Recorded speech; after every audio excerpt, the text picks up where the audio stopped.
पिछली क्लासों में हमने रक्त ध्वज का पहला, दूसरा, तीसरा पार्ट पढ़ा। अब रक्त ध्वज नाटक का हम अगला पार्ट शुरू करते हैं। ये बीए सेकेंड ईयर की क्लास है।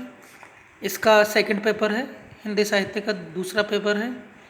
इस पेपर में हम एकांकी पढ़ेंगे और ये नाटक पढ़ेंगे। नाटक का नाम है रक्त ध्वज। राजेंद्र मोहन भटनागर इसके लेखक हैं, पहले बताया था। और इसकी कहानी मानगढ़ कांड, जो बांसवाड़ा डूंगरपुर का एरिया है, वहाँ पे भीलों का नरसंहार हुआ था अंग्रेज़ों के द्वारा और स्थानीय राजा के द्वारा। लगभग 1500 भील मारे गए थे।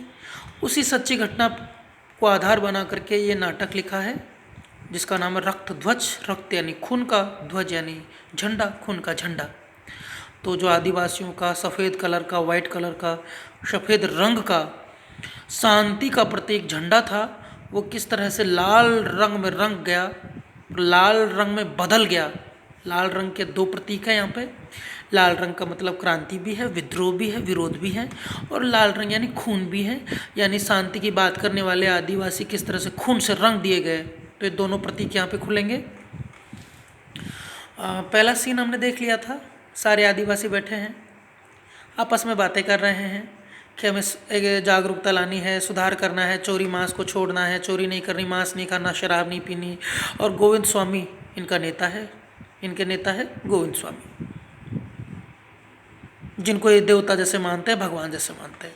और पहले दृश्य में ये आपस में बात करते हैं कि हमें मिलजुल के रहना है, गोविंद स्वामी की बातों पर अमल करना है, और जो तथाकथित ऊंची जाति वाले हैं, महारावल हैं, राजा लोग हैं, सत्ता वर्ग है, उनको बेगार नहीं देनी और अपना शोषण सहन नहीं करना। ये सब बातें होती हैं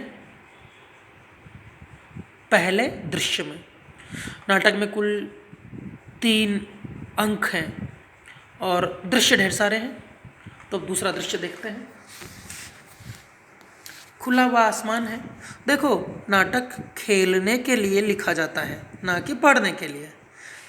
आप सेकेंड ईयर के बच्चे इसको यहाँ क्लास में बैठे बैठे पढ़ें, इसके लिए थोड़े लिखा था राजेंद्र मोहन भटनागर ने।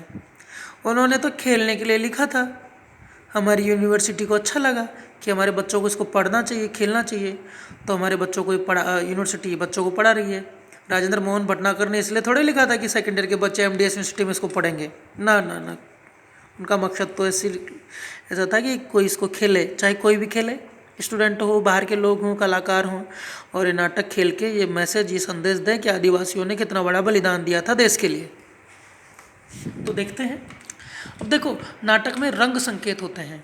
रंग संकेत बोलते हैं कि किस तरह से पर्दा हो, मंच सज्जा कैसी हो, रंगमंच में कौन कौन सी चीज़ें हों, किस टाइम का सीन हो, कैसा हो, सब कुछ सेटअप, इसके लिए रंग संकेत होते हैं। तो इस नाटक में भी रंग संकेत है।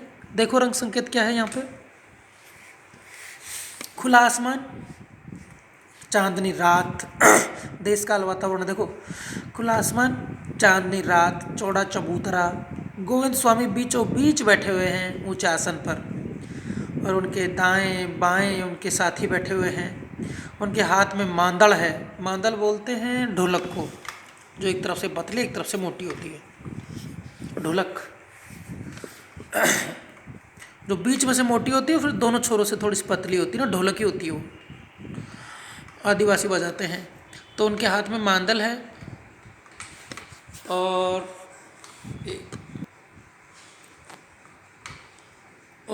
क्या है ये, ढपली है, खड़ताल है,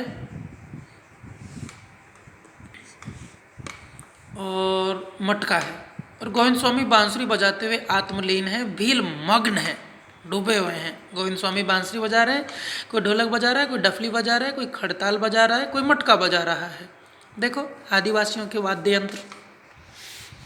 गोविंद स्वामी बोलते हैं, जो नेता हैं भीलों के, भाइयों यानी भाइयों और बहनों। हमारे प्रधानमंत्री जी की भी यही लैंग्वेज है, भाइयों और बहनों।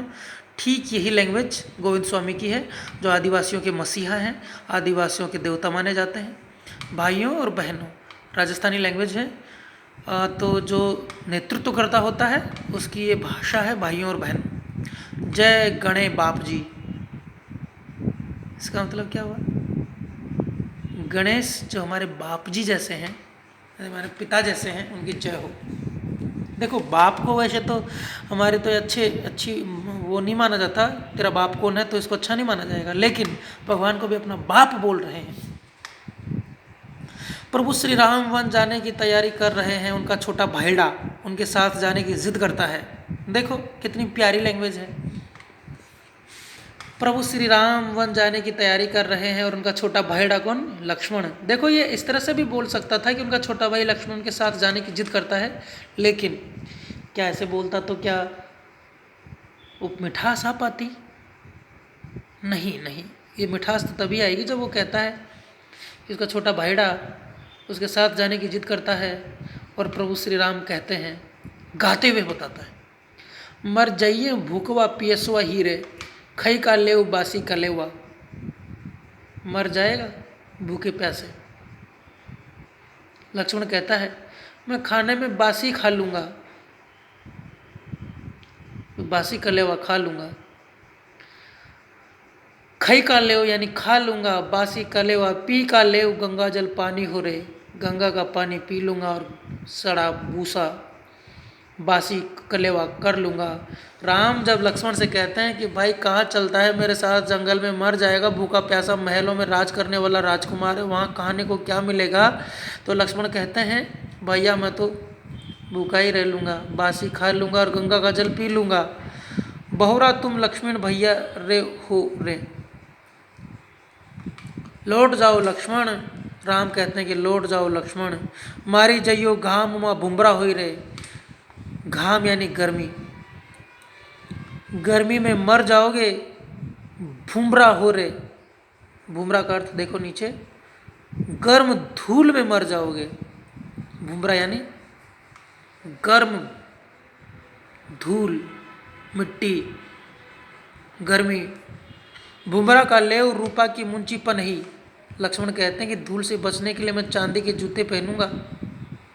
भुमरा यानी गर्मी धूप, रूपा यानी चांदी की, मुंची यानी जूतियाँ, पनही, पनही भी उसको ही बोलते हैं जूतों को, चांदी के जूते पहनूंगा। घसमा माँ छतुरी सुनबो हो रे, और धूप से बचने के लिए छतरी लगा लूंगा, चांदी के जूते पहनूंगा। और नीचे अर्थ देखो, धूप से बचने के लिए छतरी लगा लूंगा, मैं तो वन में आपके साथ ही चलूंगा, मुझे छोड़ के मत जाओ भाई, मैं तो आपके साथ ही चलूंगा। गर्मी सहन कर लूंगा, भूखा रह लूंगा, गंगा का पानी पी लूंगा, लेकिन भाई चलूंगा तो आपके साथ ही। खखार कर ऐसे। कुछ समझे भाईडो, कुछ समझे भाई हो? भगवान श्री राम की कथा अनंत है, जो उसे गाकर सुनाता है वह सीधे स्वर्ग जाता है, और जो उसे ध्यान से सुनता है वह भी सीधे बैकुंठ यानी स्वर्ग, बैकुंठ यानी जहाँ पे विष्णु रहते हैं, स्वर्गलोक। जैसे शिव जी कैलाश पर्वत पर रहते हैं, वैसे ही विष्णु का धाम, उसका स्थान बैकुंठ माना जाता है। तो जो सीधा राम की कथा सुनता है सीधा बैकुंठ जाता है। सुख में और दुख में, आगे देखते हैं, सुख में और दुख में उसका सुमरन जरूर करना चाहिए, उसी से हम सबका मंगल है। राम की कथा कह रहे हैं, राम का सुमरन, उसकी कथा सुनने से इंसान, व्यक्ति सीधा स्वर्ग जाता है। उसकी कथा सुननी चाहिए, कहनी चाहिए, हम सबको लाभ मिलता है, और इसी में हम सबका मंगल है, भला है। कूरिया जो एक पात्र है, आदिवासी है, सभा में सन्नाटा देखकर बोलता है, स्वामी जी हम सब इस भवसागर से तर जाएं, ऐसा कोई रास्ता बताइए, मार्ग बताइए। गोविंद बोलता है, कूरिया भगत सुरग नरक सब यही हैं और इस जन्म में ही हैं, मरने के बाद किसने देखा है कि क्या होता है? गोविंद बोलता है, स्वर्ग और नरक यहीं पे है, इसी धरती पे है, मरने के बाद किसने क्या देखा है, क्या होता है? पूंजा बोलता है, तो क्या हमारे शास्त्र गलत हैं जो स्वर्ग और नरक की बात करते हैं, जो मरने के बाद आत्मा की बात करते हैं, जो मरने के बाद गलत काम करने वालों को नरक देते हैं और अच्छे काम करने वालों को स्वर्ग देते हैं? क्या वो हमारे शास्त्र झूठ बोलते हैं? गोविंद स्वामी बोलते हैं, तुम में से शास्त्र कितने लोगों ने देखे हैं, जरा वे हाथ तो उठाएं। क्या पढ़ा है, क्या शास्त्र जानता है क्या होता है?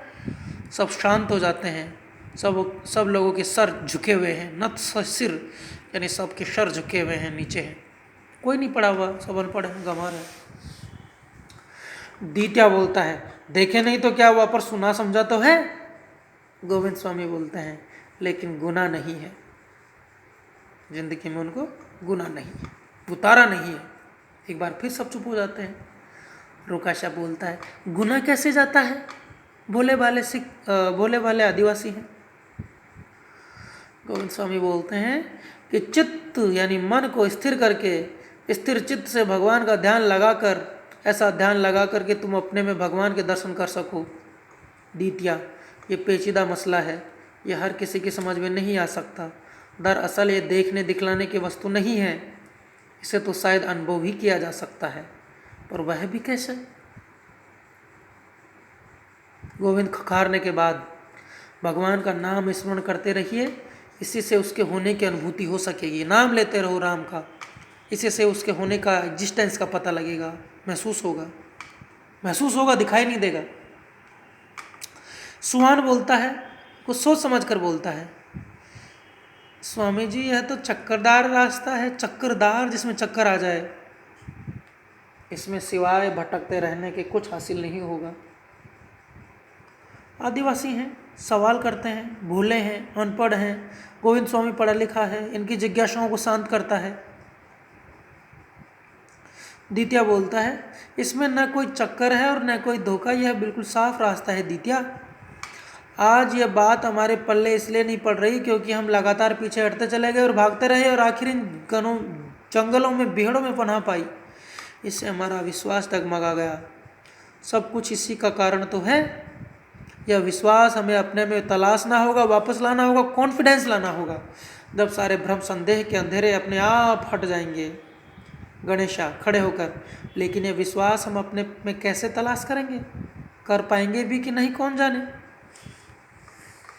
गोविंद स्वामी बोलते हैं कि हम आज इसलिए पिछड़े हैं क्योंकि हम पीछे हटते गए, भागते गए, और भागते भागते सारे आदिवासी कहाँ गए, जंगलों में आ गए, वनों में आ गए, और इनसे इनका आत्मविश्वास चला गया, कॉन्फिडेंस चला गया, और कॉन्फिडेंस चला गया तो चक्कर खा रहे हैं, चक्करदार रास्ता है, लगता है सब कुछ धोखा है और समझ में कुछ भी नहीं आता, अनपढ़ रह गए, मुख्य धारा से कट गए। तो बोलते हैं गोविंद स्वामी कि हमें विश्वास पैदा करना होगा अपने आप में, कॉन्फिडेंस पैदा करना होगा अपने आप में, मुख्य धारा में शामिल होना होगा, तभी तो सारे भ्रम, तभी तो सारे अंधेरे, तभी तो सारा अज्ञान दूर होगा। फिर पूछते हैं आदिवासी, खड़े होकर पूछते हैं, लेकिन ये विश्वास हम अपने में कैसे तलाश करेंगे। और उनको संदेह है, शंका है कि ये विश्वास क्या हम अपने अंदर पैदा कर पाएंगे भी कि नहीं कर पाएंगे, कौन जाने। क्या यह सब हम इसलिए करते हैं कि हम ऊंची जाति वालों को बराबर आ सके, पूछते हैं आदिवासी। तो भी ये गोविंद स्वामी इनकी शंकाओं का समाधान करता है। ये हम अगली क्लास में पढ़ेंगे। Thank you.